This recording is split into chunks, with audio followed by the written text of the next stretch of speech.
let anybody else arrive,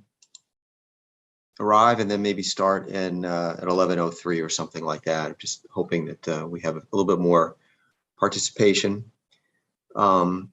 We have an interesting agenda today. We're going to have a presentation at 11:15 from Stephanie Young from the US GBC. So if we just give us a couple more minutes.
All right, well, why don't we get started?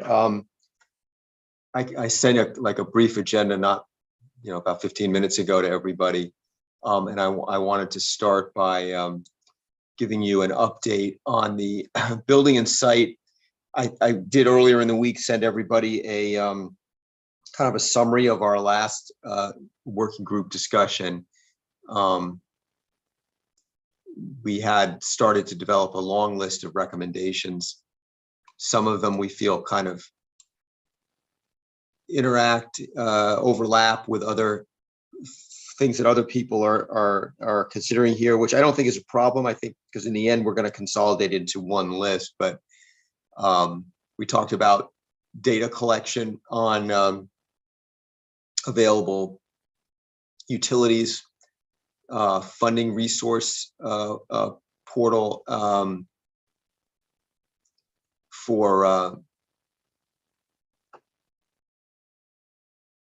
for possible grants to municipalities, providing tools to COGS to support the municipalities. Talked a little bit about focal areas such as TOD. Talked a little bit about implementation grants. And then the final bullet was identifying relevant statutes currently addressing affordable housing or other aspects of our program. And to that end, the Office of Legislative, OLR, Office of Legislative Research, did do some research on our behalf, and I just shared that out with everybody recently. And I think there's some interesting things in there, especially with the plan of conservation and development. There is some intersection. I don't think there's any conflict with what we do, but there's certainly reinforcement of some of our objectives can be found in the plan of conservation and development. Anyhow, I thought I would turn it over to Francis, if you could maybe give us an update on the streets. We don't have Pete with us to talk about the implementation update. Yes, hello, David. Thank you. Thank you. Yeah, sorry, I'm just sawing up my brand new privacy hedge that fell across my driveway last night. Oh my goodness. Yes. So we sent out a number of reading materials and discussion things. We haven't been able to meet because of vacations, but we are rescheduling again for hopefully the very near future. But there's a lot to digest and talk about. And so I think we'll get up to speed very fast once we actually do meet. Okay, thank you. If you could, I don't know if the reading materials you share, if you could also share those with Ashley and myself. so we have a good record of all that. Is that, did you I'll do be that? happy to. Yep, absolutely. My pleasure. Okay, thank you, thank you. I don't know if we have with us, oh, Stephanie is with us. Stephanie, so we're a little bit early on what I thought we'd be starting at closer to 11:15. But if you're ready Will can share, you can allow you to share your screen, but I'll make a brief introduction and then ask you to give us some other background on yourself if appropriate. So Stephanie agreed to speak with us today about LEED for Neighborhood Development. Stephanie is the Vice President of Technical Solutions at the USGBC. Anything else you could share with us, Stephanie, about your background? Sure. Hi, everyone. Thanks for having me. And thanks, Bob, for teeing this up for us. As Dave mentioned, I'm a Vice President of Technical Solutions at the U.S. Green Building Council. My team works with portfolio owners and developers and sort of large scope project teams across the globe that are doing LEED at scale or doing LEED at the portfolio level, or areas where LEED goes beyond just a single building application. I helped launch the LEED for Neighborhood Development, or LEED ND pilot, about 14, 15 years ago. Now it is a fully launched program and rating system and being used across the globe. So that based on what you're doing and what you're trying to achieve with some of your codes and regulations, David and others thought it might be good to learn more about what we are trying to achieve with LEED and see how that aligns with what you're doing at the local and regional level. So I have about 20, 25 minutes of content to talk through, kind of at a high level. I'll provide some specific examples of application, but then we can open up to discussion. And I will say, if I don't know the answer, I will probably know the person that does know the answer, and we'll follow up with any details you need. So with that, I will jump in and talk a little bit as far as the goals of LEED for Neighborhood Development and the application, and how it first started and how it's being applied today in a variety of applications. But when we developed the LEED for Neighborhood Development rating system, it really was engineered to inspire and help create better and more sustainable, well-connected neighborhoods, and looking beyond that scale of individual buildings to consider entire communities. Projects that pursue LEED for Neighborhood Development can be either 100% commercial, 100% residential, or any mixture of the two. So why pursue LEED ND? Well, we provide a really clear guideline for differentiating between proposed development projects and projects that will actually contribute towards what we consider community goals. So from an owner and developer perspective, this could mean designing for an economically vibrant development, managing risk through forward-looking design, improving project performance by really setting those clear performance targets. For the community and local government level, this could include reducing costs of infrastructure investment by locating the project near existing development. It can mean restoring ecosystems and associated services, and really providing a clear guideline for differentiating between proposed development, and those will actually contribute to those community goals, as I mentioned. So with LEED and LEED ND, and I know this, I believe this group has a general understanding of LEED and our system goals, but just to kind of reiterate, and hopefully this aligns with what you are trying to achieve in certain areas, but clearly we're really trying to reduce that contribution to global climate change, enhancing in human health, restoring resources, protecting biodiversity, promoting sustainable regenerative materials. But likely most aligned with your work is really building that green economy, enhancing that community quality of life. And that can happen in different ways, not to say that all projects hit these marks equally, but as a whole, that's what the rating system is just trying to achieve. So in order to be eligible for a LEED ND project, it must be located on permanent location or existing land, which may seem pretty obvious, but we do have some projects that maybe they are mobile, or they've got land that was recently created, but we do want to make sure it's existing land. We want to make sure they're using reasonable LEED boundaries. So basically no gerrymandering or excluding parts of the project that really are part of that community. We do want to ensure that it has at least 2 buildings and is no larger than 1,500 acres. We find that once you get beyond that 1,500 acre mark, it really stretches literally the boundaries of what can be applicable.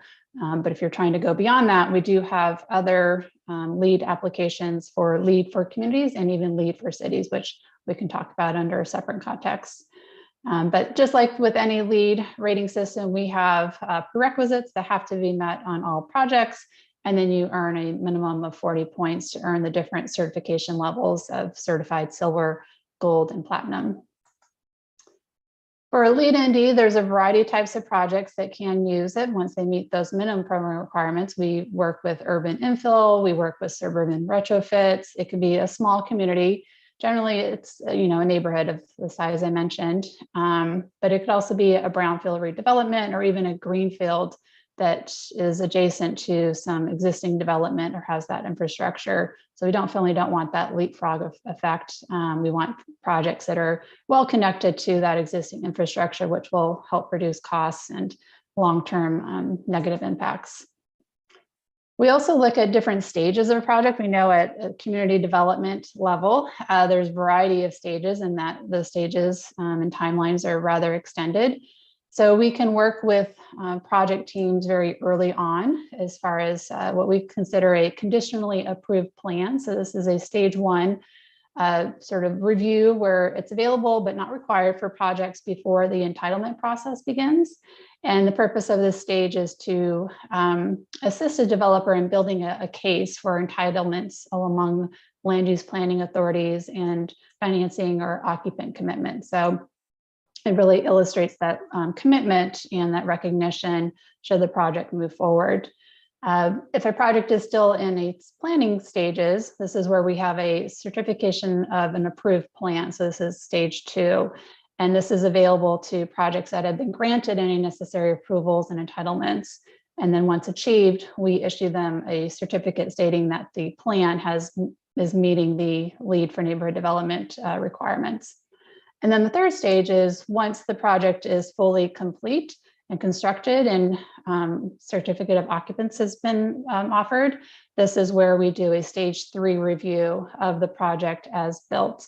And this is where projects actually earn that LEED plaque. So we have some projects that have gone through multiple stage review, which is great. We have some that have just come in at the either stage 1, 2, or 3 process, just depending on where they are and what their goals and what their needs are.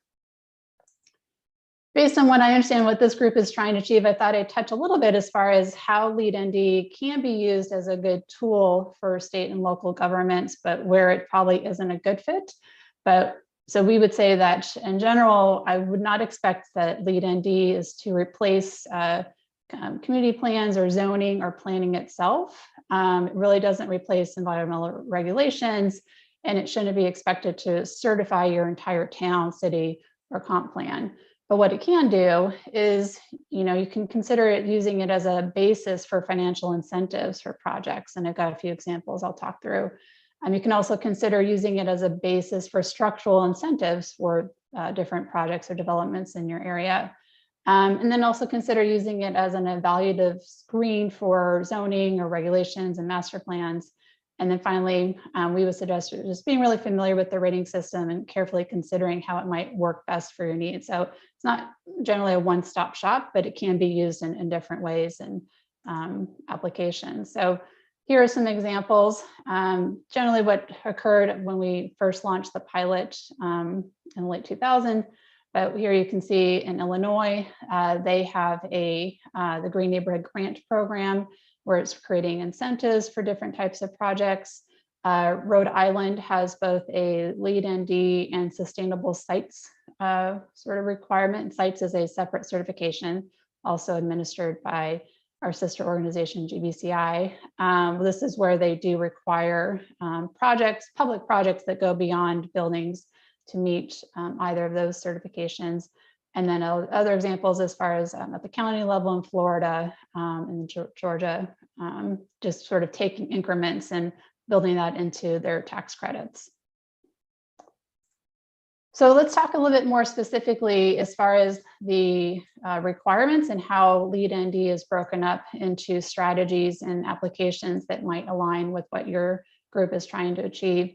So we do have different credit categories than what you might be familiar with in other LEED rating systems, because the scope, of course, includes a lot more land use and related criteria. So we have three main categories. The first is smart location and linkage. That's building in the right places and avoiding the wrong places being developed.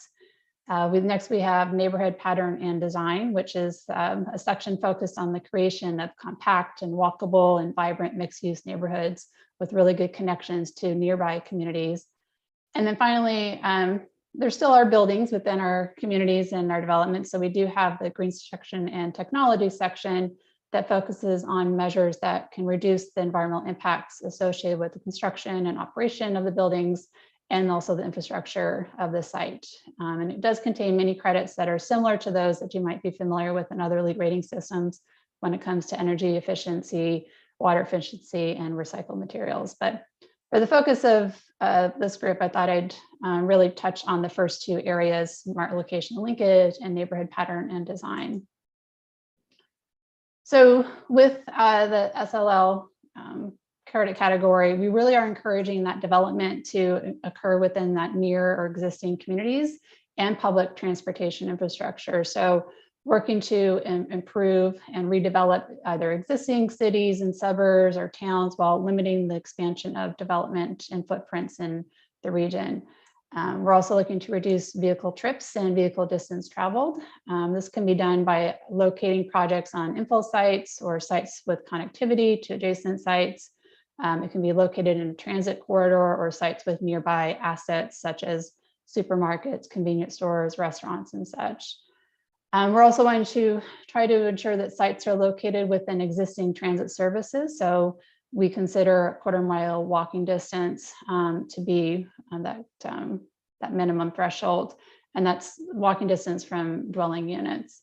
Also developments that encourage balanced communities with diversity of uses and employment opportunities is key, and communities that are located on sites that do not have significant habitat, i.e. endangered species or native vegetation, or habitats flagged for conservation. So if you do have that in your area, your development, we would ask that you work with your state Fish and Wildlife Agency to really delineate those habitats and create buffers for no disruption.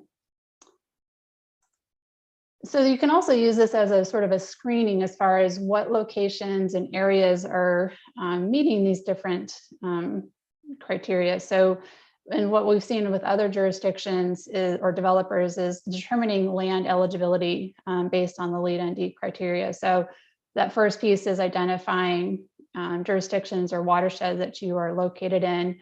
Then you would screen down for land serviced by existing water and wastewater infrastructure. From there, it's environmental areas that would be excluded by the prerequisites that I just mentioned.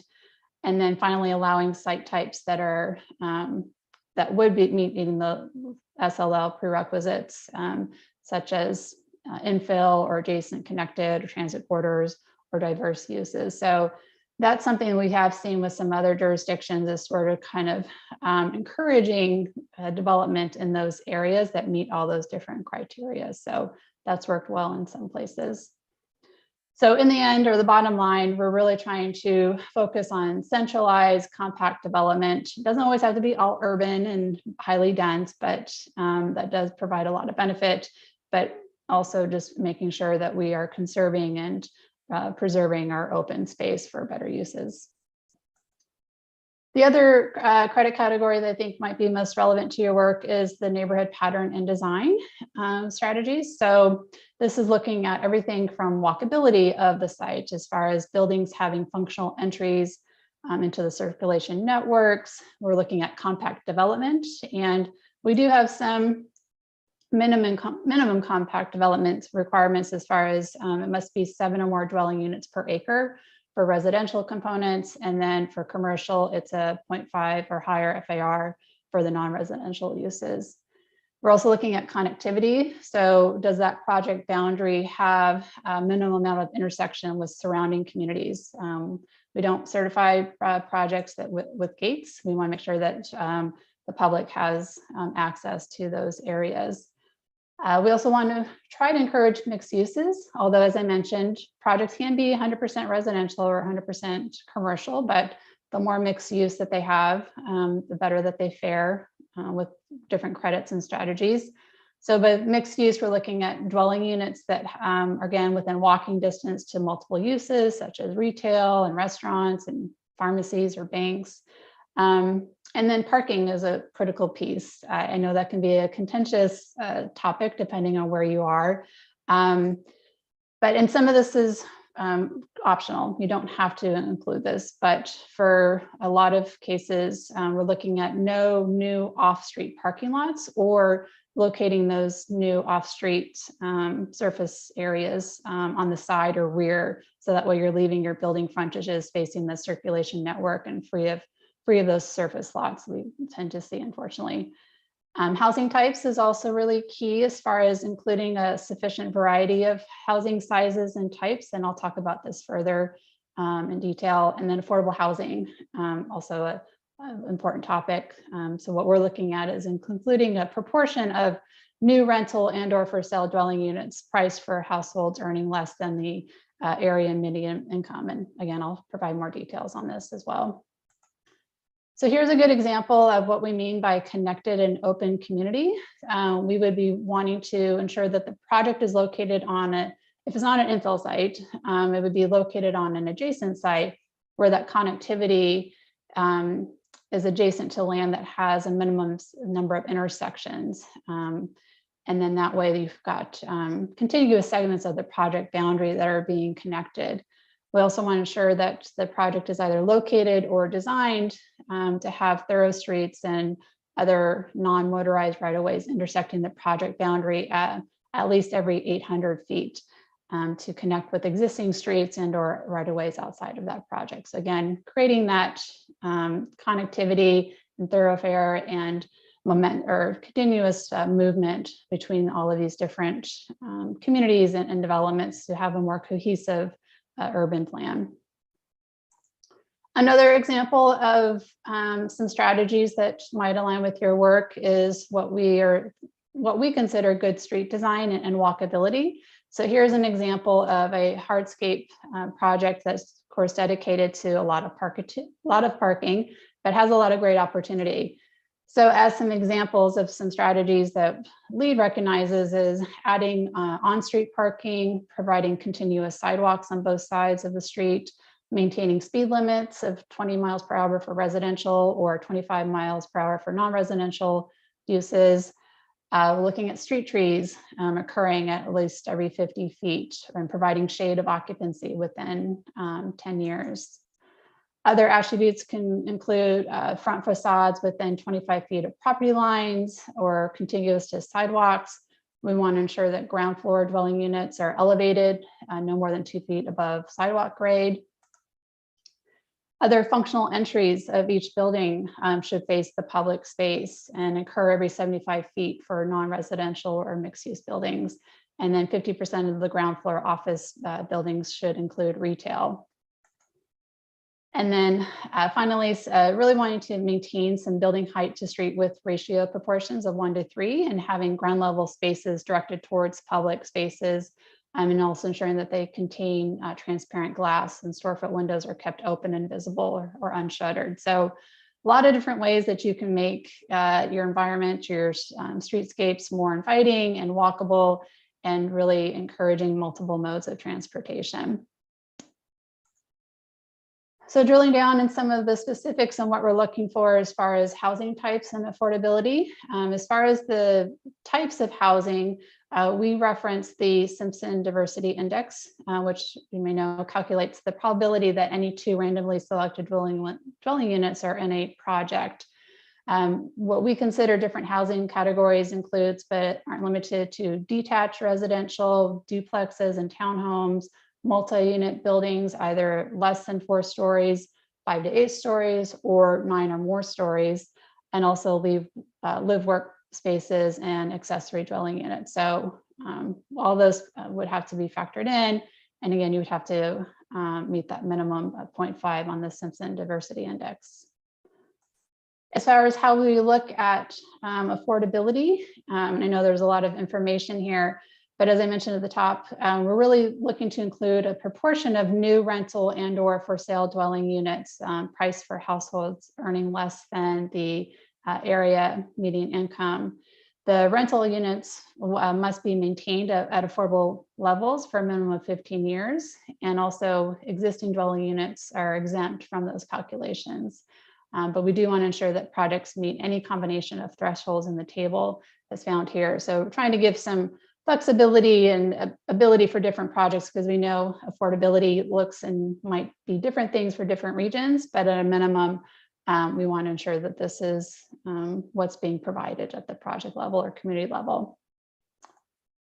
And then rounding the categories out, as mentioned, green infrastructure and buildings. So just looking at technologies and systems that really reduce your impacts in different areas, whether it's the site or the water and energy, materials, the buildings themselves, but also the infrastructure. So just this different, these strategies really focus on measures that can reduce those environmental consequences of construction and operation of buildings and neighborhood infrastructure. So just trying to reduce those impacts in a variety of ways. So to give you a sense for a few examples of projects that have applied LEED ND over the years, here we have project located in San Jose. It's a 1.8 million square feet and 43 acres near the San Jose airport. It's mainly an office development that was pre-certified. It was the first plan in the Silicon Valley to earn LEED ND. But it was a master plan Class A office campus that was developed by Lowe's Enterprises. And as you may be familiar, Connecticut-based 5 Mile Capital Partners. So maybe relates to some of the work you're doing. Another example, this was mostly residential. This is the West Lawn Gardens it's a 75-acre public housing development located in Milwaukee's northwest side. It does include very economically diverse mix of housing and services that replace some outdated barrack style public housing units. And it was actually dual certified. So this is a project that went through stage 2. So it was a certified plan. And then once it completed construction, it went through stage 3 and is now considered a certified project. Here is a good example of a project in British Columbia. Dockside Green is a mixed-use residential and commercial real estate development in Victoria, British Columbia. It's a community that sits on about 15 acres of former industrial land that was transformed into a more integrative development. Once it's completed, it will include 26 buildings totaling 1.3 million square feet and home to about 2,500 people in 3 different neighborhoods. So a good example of that sort of mixed use opportunity. And then of course, because LEED is a global rating system, we do have projects across the globe that are using it. So here is a bit of a larger scale application of LEED ND. This is the Foshan development located in the Guangdong province of China. It is 340 acres of mixed use and urban design with over 16 million square feet of building gross area. And this project went through the stage 2 certification. So the plan earned a LEED ND Gold. So we have a lot more information. I don't know, hopefully this helped kind of give you a general sense for what we're trying to achieve, but we've got a lot more guidance and tools that are available for you. But if there's other pieces that I might have missed or we want to spend more time on, I'm happy to answer any questions. So thanks again for the time and interested to hear how this might work or what sort of questions you might have as far as how this has worked in other applications. Thank you, Stephanie. A question, my quick question for you, are you willing to share your presentation with us? Absolutely, yeah. So if you could send that to either me or Ashley, or if it's a Dropbox thing or whatever, that would be terrific. Thank you. Sure. I guess can we stop sharing, Will? So I can see everybody. Is there any questions that we have from the group? I told Stephanie, that we weren't shy and there'd be lots of questions. So, um, Yeah, I guess just David, just for the benefit of the group, Stephanie. I mean, I've been obviously a big proponent of LEAD over the years. So someone asked me, it is okay for people to use LEAD just on their own and download it, right? Someone asked me if there was a cost to do that. My understanding was the only cost is if you want to get certified, but they're all open public documents. So if our task force, for example, I'm fascinated with the Citizen Diversity Index and even maybe modifying it for housing affordability. If we wanted to pull that out as part of our recommendation, there's no problem with us doing that, right? Correct. Yeah, our rating systems are free and posted online. And we do see that. It does bode well as far as, using different aspects of it. As I mentioned, using LEAD ND as a whole can be a little problematic because it doesn't always naturally fit, and we're constantly evolving. So yeah, take pieces that work best for you. And yeah, because it's going to meet our similar common goals. So that's great. And then as you just touched upon it, and it's been my experience too, but it's really for the benefit of everyone else. The amount of what I call brain power that has been put into the development of this is, maybe you want to touch on that. I mean, I know it's just because we've had the discussion, like maybe we have to invent our own thing. And I'm saying, well, wait a minute, I think the wheel is already out there and it's called LEAD ND, and we can pick and choose what we want from it. Yeah, the LEAD technical development cycle and process is pretty involved. We work with a consortium of stakeholders and experts across the globe. We have our governance requirements that requires that we work with our technical committees. We have technical advisory groups. We have technical advisory committees, and then we have the LEAD steering committee. So all of our requirements, in addition to any sort of working groups, go through that initial process. And then once we have a draft of those requirements, we send it out to public comment. So all of our member organizations and individual members have the opportunity to comment on those proposed requirements. We respond to all of them. They're literally thousands, but that helps inform what that final draft of the rating system.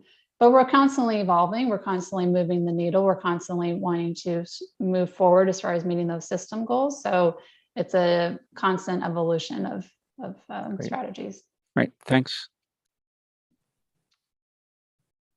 I have a question. I mentioned this to you in our brief discussion yesterday, Stephanie, and that is, we've had a prior presentation one of our members, Leslie, gave us on smart code, and there seems to be some similarities to approach.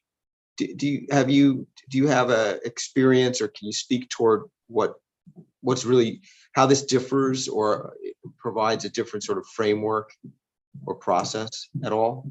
Right, and I apologize. I know you mentioned that on our call yesterday, but I'm not well versed enough in the smart code to know the key differences. But that might be an area where our advocacy team that focuses more on code application might be able to answer that for you. Does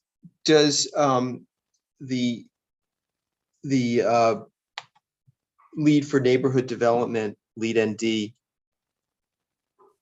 it provides sort of like a structure, but it's a little different than, I could say, a form-based code, because it seems to be less prescriptive. So there's this, interaction that would occur with, if you're going for certification, that would occur with professional staff, presumably at the USGBC. How would you, if to Bob's point, you did you were just using the sort of framework, but without going through, getting the technical input. How would that work? I guess, without, I guess, would it just be that the zoning officials would have to be literate in all the different aspects of it? I mean, how would it apply if without the certification process? Sure. So, and hopefully I answer your question adequately, but let me know if not. So yes, there are some aspects of, particularly for LEED ND, that can be prescriptive. I think what I showed as far as like the walkability and the street design, there's a wide range of how those applications can or should be applied. So you don't have to do all of those strategies that I referenced, but those are rather prescriptive and they can be referenced as a design standard. There are other aspects when we're talking about mobility and access to transit that are more performance-based. So it's a matter of, you can put, your building next to a transit stop, or you can put your dwelling units next to a transit stop, but that doesn't necessarily mean that people are going to use the mobile, different forms of transportation. So there are some aspects where you are actually verifying that the people or the buildings or the structures are actually meeting that level of expected performance. As far as, applying our design standards into code, we're happy to answer questions or provide some technical guidance, but you're right, it's only a project that moves forward with the certification that's going to get that validation that you're meeting that requirement. But we see this on the green building code side, where there's a lot of green building codes that reference efficiency measures, and that can be certainly aligned. It's just a matter of sometimes LEED goes a little bit further beyond that code, even when it's form-based or green building code. We're really pushing the needle even further, but it could be a good entry point for these types of projects and developments. Leslie? Hi, thank you, Stephanie. That was great. That was really interesting. So just to maybe shed a little bit of light on what the differences are, I think these are all sort of puzzle pieces to the same puzzle of how do we make places more human scaled, more environmentally responsible, decrease greenhouse gases, decrease carbon footprint, all of that stuff. And I do think that you hit it on the head, David and Stephanie, about the difference between form-based codes and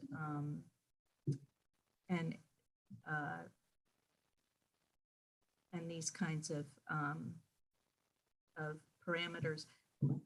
They started in slightly different eras. One was much more looking at, when form-based codes started, they were looking at neighborhoods and human scaled development and sort of integrating the idea of a social reaction as well as an architectural physical reaction. And to Green Buildings Council's credit and other organizations doing the same, they really started with, I think, correct me if I'm wrong, but a much more environmental focus. And I think that I've talked about Venn diagrams before, because this is a perfect opportunity for, let's take the best from all of these and put them together where we can,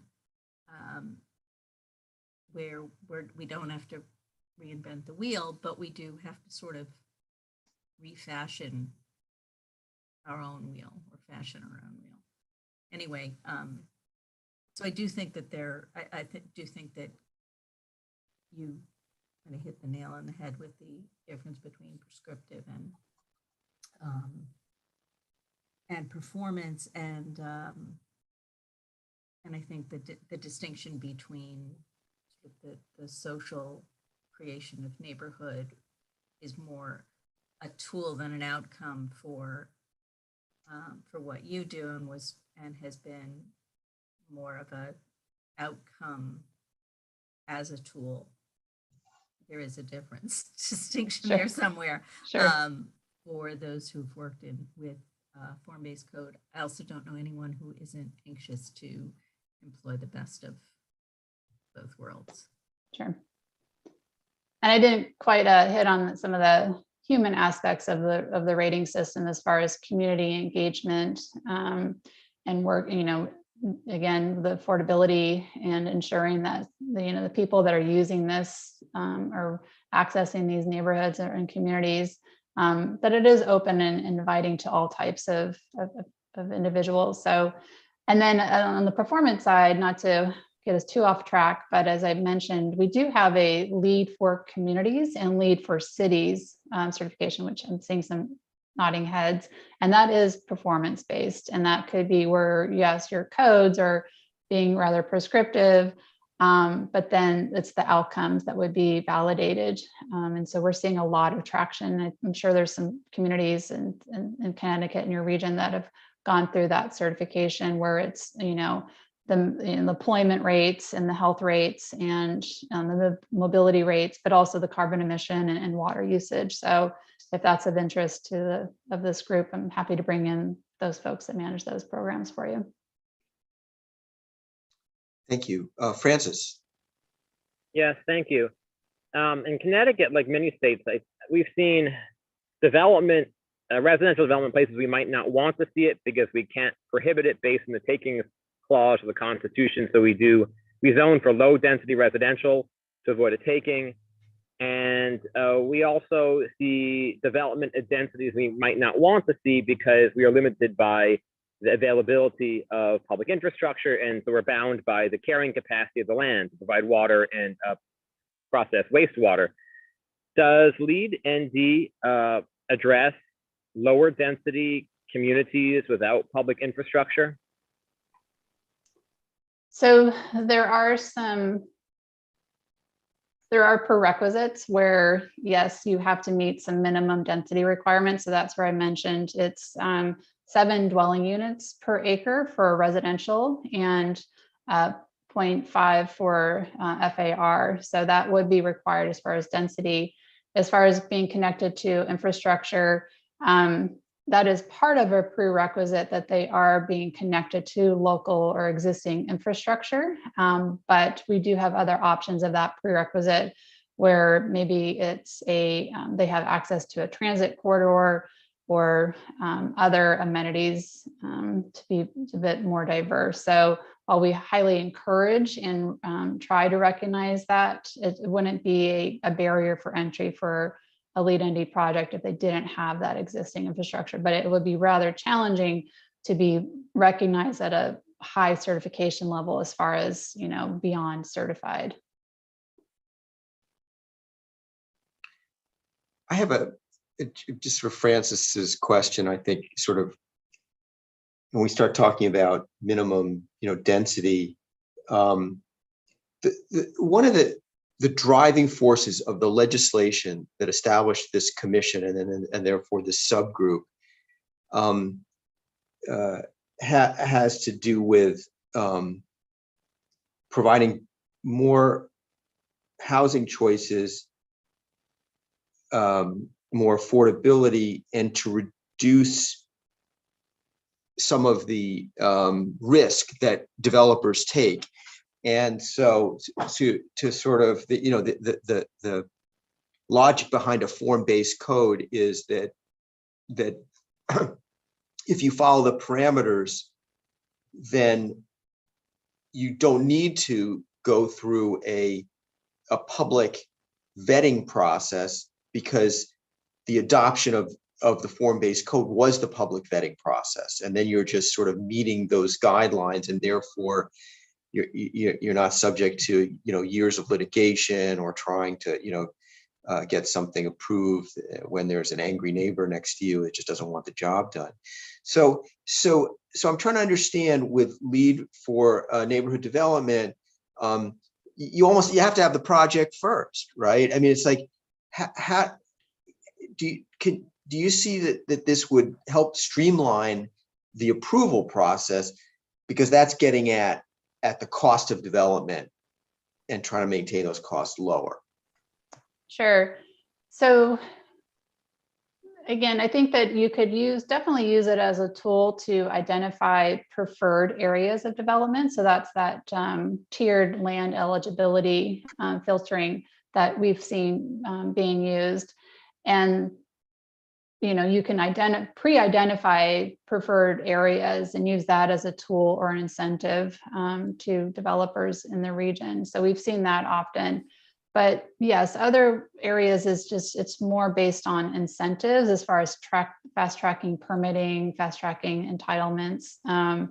But there does need to be a sort of theoretical plan in place in order for us to provide that recognition. But that doesn't mean that you couldn't take pieces and say, if it's going to implement these types of strategies through the codes, then yes, we can get past the sort of bureaucracy of other, the typical entitlement or permitting process.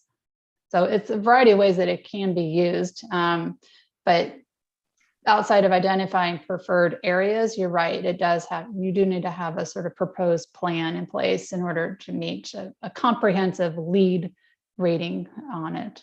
But that doesn't mean you can't pull pieces, as Bob mentioned at the top, as far as like, well, let's really encourage as far as they're conserving land, they're providing buffers to wetlands, they're working with natural wildlife to ensure there's no endangered species. So there's still other pieces that you can pull out from it. And then once the projects are more fully baked, then potentially moving through the certification process with us. So just to follow up, if a town identified like a zone that would where they want to achieve the goals of LEED for neighborhood development. Now you have multiple owners and you might not have, there might be some existing structures there might be some open land. Is that a model that could be used so that it's like an overlay, we're trying to achieve this development outcome. Is that something that would be applicable here? It definitely could be applicable in your use as far as using that as a tool and using those sort of models. And we've seen some like GIS layering of those different criteria. And yes, you can identify those types of lands using what we consider to be sustainable environmental areas. But we wouldn't be able to certify that those lands or those areas meet the criteria because we're certifying projects and neighborhoods. But you can definitely use our criteria to filter and screen areas of preferred areas for development. Good. Somebody else started to ask a question. I don't know. Was it Francis? Yeah, thank you. Following your question, which was, I think we all can appreciate that different development sites have different pros and cons to them. Some are more expensive to develop, some are cheaper to develop. Some will result in a larger carbon footprint, some in a smaller carbon footprint, even before we get into the characteristics of the development itself. And I think this is somewhat interesting because, if we're looking at the state of Connecticut, which is, with respect to these development factors, is very heterogeneous. Many locations, probably most of the state, would not be able to be certified as LEED neighborhood development, no matter how sustainably built the development is, simply because we can't achieve the densities and we don't have the public infrastructure there. So I don't know to what extent that is in conflict with the mission of this group or adds nuance to it, but I think it's an important point to reflect on. Thank you. Any other questions for Stephanie or comments from anybody? Ben. Thanks. And David, again, to your and Francis's question. So at sort of I'm not proposing this, but sort of at an ultimate level, if we were taking a look at a TOD and said, in addition to whatever other hopefully form-based ideas the town might have, that, well, if we can get past LEED, that'll be fine. Like, I mean, so that basically, alternative path, basically. Alternative path that, like, we got our own stuff, but if you can meet that standard, then, you're good to go. Again, that assumes all the viability in terms of infrastructure, of course. But, and I guess, I mean, again, I'm not sure any town would want to give all that authority to the group, but obviously the standards are pretty high. And I guess it goes back to the question, is that, Stephanie, is that something like if a developer comes in with a plan and all the specs, and this is what we want to build, is it at that point where you can say that conforms with our standards, or is it really sort of after the fact it's built and you're able to examine it? Like, and presumably there's a cost to, or if it's in advance, what is it costing them? Like, I don't want to add a requirement that is more expensive than even going through our own internal processes. Right. So that's where we do have the different stages available. So if it's still early in its conception stages, as far as it hasn't been entitled or received its permit, so that's where we have that stage one sort of conditional review of the proposed plan. And that's where they would get a letter of attestment from USGBC. Yes, there are fees. It's been depending on how it's based on size of project. But you could use that as, instead of requiring them to go through that process, you can incentivize to say, if you do go through that process, that's going to fast track entitlements or permitting. So you're not mandating it, but you are encouraging it. So that's one way that we see that working. But yeah, it doesn't have to be fully built. We actually prefer and ask that if projects are earlier on in its development stage, because that's the best way to, if you need to make changes, if you need to redesign streets, you can't do that after the fact. So the earlier that they come into the process, the better. And Okay. one other sort of, oh, sorry, you have a follow-up? Go ahead. No, I was just thinking that if, but affordability is a big issue for us. I guess, hypothesizing here, you could say, well, you could follow this guideline, but you also have to achieve these affordability goals, in terms of, Stephanie had that chart up early in the presentation where you get so many points if you achieve this percentage or that, and you can sort of create a baseline or something like that, presumably. Emmeline.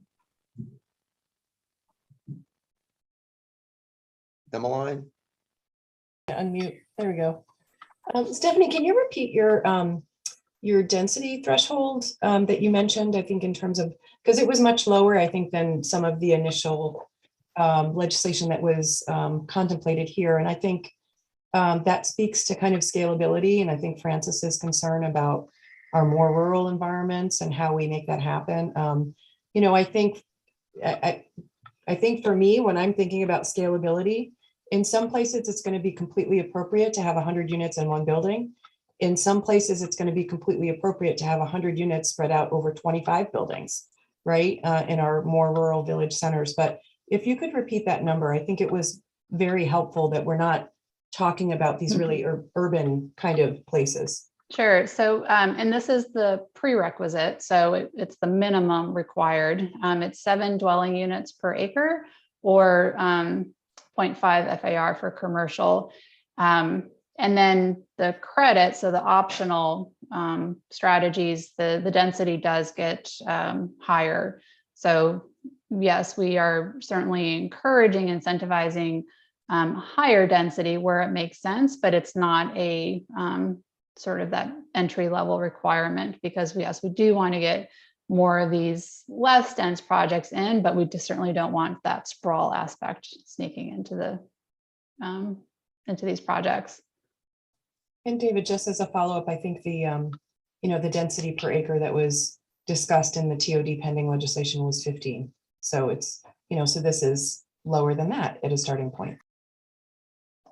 I also want to highlight, and I can send a list of projects over with my slides. We do have 9 LEED for neighborhood development projects, either registered or certified in Connecticut. 3 projects have been certified, and I don't know exactly where they're located in the state, but we have Harvard Point, 360 State Street, and Metro Green Residential. So that's an indicator it is possible. And we have several more that are registered and going through that process. So that might give you a better sense for how applicable this can be at the local level. Thank you. Francis, you have you have your Yes. hand up.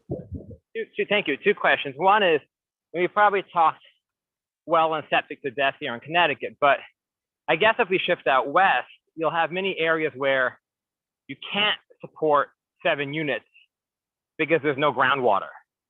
So are there examples of projects that work around those, what appear to be environmental ceilings? The second question I have is, what percent, I mean, not what percent, but it seems to me from this discussion that many of the factors that help a project qualify are beyond the purview of a zoning commission. So to what extent does LEED ND get into, say, the building code, the things that municipalities can't control? So to answer the first question, groundwater itself wouldn't be a deciding factor. That, you know, they can bring water in a variety of ways. So we do have a lot of projects located out west. How they are bringing in those resources can vary, but you know, the harder it is, the more challenging it's going to be as far as being that long-term sustainable community.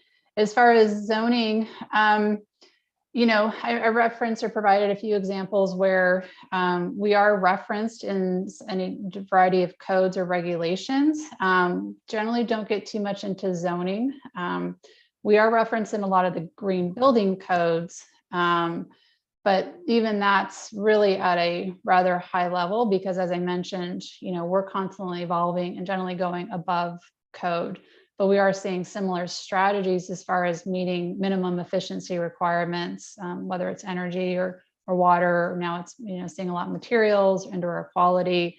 So we are seeing some of that in the codes, but the zoning level, I'm not aware of too much of that or any of that happening, but I'm happy to circle back with our advocacy team and see if they're aware of anything. Yes, I asked because land use approvals in Connecticut are local by the zoning commission, but the building code is set by the state, and municipalities cannot supersede it, and we have no green code. So that could be a challenge.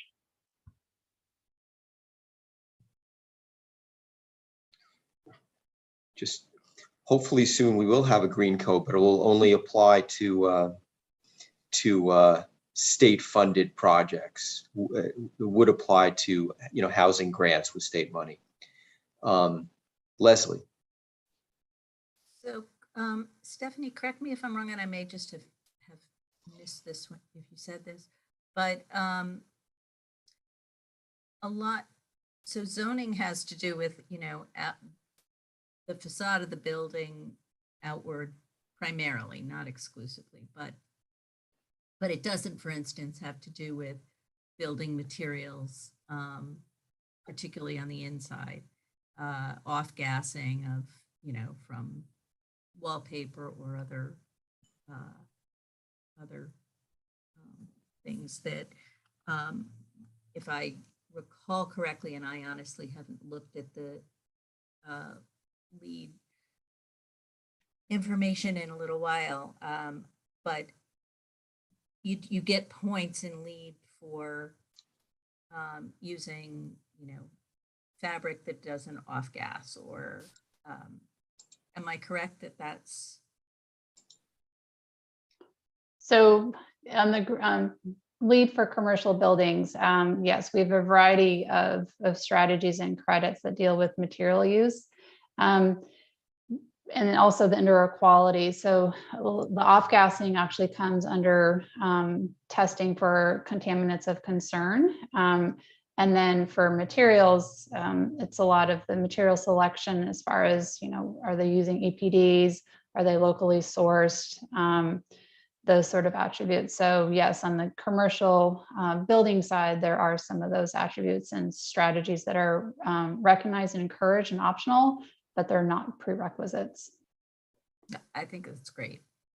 I mean, it's great to have that resource available, even if we can't legally include it in a zoning regulation. We can always put together a fact sheet of suggestions. So thank Sure.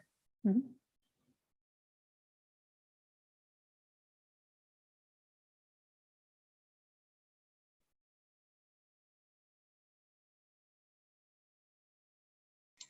Oops, Todd? Thanks, David. Stephanie, could you just, I think Ben partially asked this question, but just for clarification, LEED often has a rate cost per square foot for certifications in new buildings. And then I think the ND rate is a little bit differently structured. Just generally speaking, magnitudes of costs, it's my understanding that to go through a certification process for a building, it could be tens of or hundreds of thousands of dollars, depending on the size of the project. And even in the ND certification based on the website, you're looking at many thousands of dollars of added cost to a project. Is that accurate? I will say that's definitely not accurate on the building side. I've never seen certifications go into thousands of dollars. I mean, unless it's over 1 million square feet, and then yes, it could be over $10,000, but it's also relevant to the overall budget of the project itself. And that's our hard certification costs. There could be other soft costs associated with them pursuing different strategies, but from the hard cost side, no, those fees aren't that high. For neighborhood development, to register a project is $1,500, and that's a flat rate. And then for certifying a project, it's $18,000 for the first 20 acres. And then it's $350 per any additional acres, and that's upwards to 1,500 acres, as I mentioned, as far as eligibility. So again, it's all relevant to the scope and overall budget of the project. But we find, depending on what types of strategies and what level of certification they're pursuing, the LEED costs are anywhere from 0 to 3% of the overall budget. So it's rather nominal, given how much there's benefit and return on those investments for projects in the short and long term. Thank you. I would say just to Todd, there is a big cost to LEED implementation, but it's not coming from the USGBC as much as it is that many projects require support if it can't be administered by the AE team on their own. And when a project is considered to go down that path, there's a cost, even internal cost to the AE firm that will flow to the project, to the owner. And that can be, I mean, I've seen it on our jobs in excess of $100,000 for the administration by the team, and it varies. Okay, that makes more sense. That's what I typically will hear when we ask the question, that the answer you just gave, David. Yeah. And that's not LEED ND. I've never, just building certifications on, larger scale institutional projects that I'm involved with.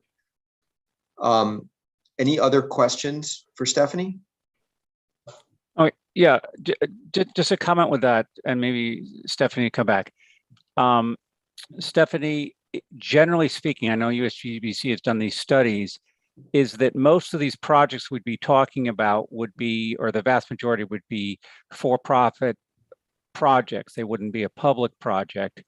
And usually the marketing uplift of that, in other words, that you could go and market. I have a LEED ND, it's this new great place to live, that building owners have found that it is a substantial, let's say there is an additional cost of 1 or 3%, but they're able to get more money and the project is worth more money. Isn't that been the finding of USGBC? Well, I will say it's both public and private projects that we work with on the commercial side and the neighborhood development side. I actually lived in a LEED for neighborhood development public housing neighborhood here in Charlotte. So there are those types of projects out there.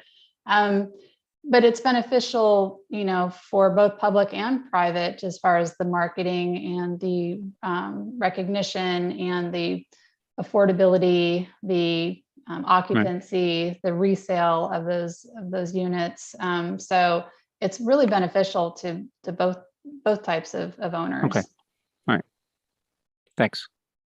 And I mean, making something, well, I guess as long as there were limits or restrictions on some of the housing units, I think making something more expensive is sort of against the goals of what we're trying to do, right?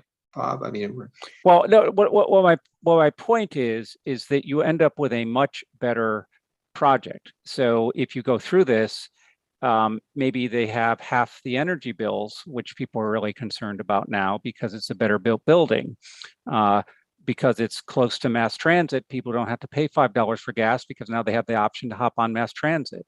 I mean, we could go, you know, I think there's lots of points. I wanted to bring that up because I've heard some people object to this certification because, oh my God, look at this big upfront cost and all these other soft costs. You know, I have found that firms that do this on a regular basis, there is no additional uplift cost almost because they've learned how to do it, you know, from there. You know, we'll obviously discuss further. I mean, from my perspective, I think that Ben kind of outlined one possibility for those communities that could do this. This could be an alternative compliance path. And maybe, again, we want to get a little more into some of the weeds on what LEED ND does and say, as part of our recommendation, maybe we want to pull out these three things should be part of it that could pertain statewide to all 169 towns. So. thanks. Thank you. Emmeline.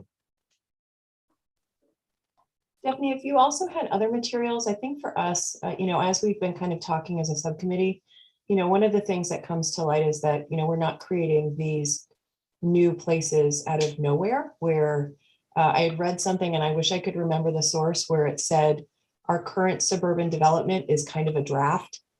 We have more iterations to come in terms of how we evolve our land use everywhere in the United States, because you know, we've had kind of 2 generations to kind of settle into this land use form, and it's making us fat and it's making us unhealthy. And, you know, it's just, it hasn't proven to be the best model for how we are better as people and as communities. And so, you know, I think that there's, you know, our task is really an infill task. And so as many materials as you have that beneficially kind of, because I know you showed several slides about that, but that's, I feel like that's really our task here, is to figure out how to very sensitively, in the wide variety of kind of village to urban center setting, figure out how to accommodate more diverse housing within those environments. That's really kind of been, I think, as we continue to talk this through, that seems like that's really becoming the charge of what we, you know, if we can provide anything that templates that for our communities that have very little capacity, you know, that seems to be where we're, I'm not speaking for the group 100%, but that seems to be where we're heading. Absolutely, yeah. Whatever we can do to help support the business case. You know, if that's what I think I'm hearing as far as the need, we're happy to provide that. We do have a lot of that information and templates. And we also have a policy database where you can go in and can see how other municipalities, local and state governments have been using LEED or other green building strategies and codes and maybe some zoning as part of their efforts to really meet those goals. Thank you. Any other questions? We've it's 12:09. Stephanie's been on the block here for an hour. If not, I really want to thank you, Stephanie, for your presentation and your patience with us as we ask questions. Couple of upcoming things. The full commission is meeting on Monday. I know not everybody's a member of the full commission. I am planning to give an update of this working group, and I'll be there. Right now I'm intending to be there in person at the Capitol. And I encourage everybody else to come in. I believe it'll be streamed as well so that you could attend virtually. I'm going to suggest future meetings. I'm going to be away at the end of August for 2 weeks. And I'm going to suggest the next meeting of this group is the 9th of September. And and then 3 weeks after that on the 30th of September. And what we need to be doing between now and the 9th is continue to work within the sub working groups. I did share with everybody sort of the kind of thoughts that have been gathered in the site and building group that I think crosses over to other efforts, and that we could add to that, supplement it, begin to think about what our recommendations are moving forward. And I also encourage everybody to look at the document that I forwarded just before the meeting that Ashley had gotten from Legislative Research, as it talks about some of the other statutes and that intersect with what we're doing, because I think it's just an interesting read, particularly about the the Connecticut was it the COPD plan of development, that some of the